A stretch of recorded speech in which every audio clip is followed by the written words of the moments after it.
Hi friends, good morning. Have a nice Wednesday.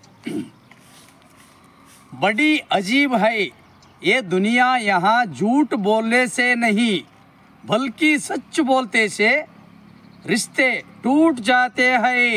अभी एक बार, बड़ी अजीब है ये दुनिया, यहाँ झूठ बोलने से नहीं बल्कि सच बोलते से रिश्ते टूट जाते हैं। ಅಂದರೆ ಇದರ ಅರ್ಥ ಈ ಜಗತ್ತು ತುಂಬ ವಿಚಿತ್ರವಾಗಿದೆ. ಸಂಬಂಧಗಳು ಮುರಿಯುವುದು ಸುಳ್ಳಿನಿಂದಲ್ಲ, ಆದರೆ ಸತ್ಯವನ್ನು ಹೇಳುವುದರಿಂದ. ನಮ್ಮ ಭಾರತ ದೇಶದ ಎಲ್ಲ ಮಕ್ಕಳಿಗೆ ಒಂದು ಓದಿನ ಬಗ್ಗೆ ಹಿತನುಡಿ. ನಿನ್ನ ಹೆತ್ತವರ ಖುಷಿಗಾಗಿ ನೀವು ಓದು, ನಿನ್ನ ಮೇಲೆ ನಂಬಿಕೆ ಇಟ್ಟ ಶಿಕ್ಷಕರಿಗಾಗಿ ನೀವು ಓದು, ನಿನ್ನ ಅಪಮಾನಿಸಿದವರಿಗಾಗಿ ನೀವು ಓದು, ನಿನ್ನ ಕಾಲ ಮೇಲೆ ನಿಲ್ಲಲು ನೀನು ಓದು, ನಿನ್ನ ವ್ಯಕ್ತಿತ್ವವನ್ನು ರೂಪಿಸಿಕೊಳ್ಳಲು ನೀನು ಓದು, ಬಡವರ ಬಾಳಲ್ಲಿ ಬೆಳಕಾಗಲು ನೀನು ಓದು, ಕಷ್ಟಪಟ್ಟು ಅಲ್ಲ ಇಷ್ಟಪಟ್ಟು ನೀವು ಓದು.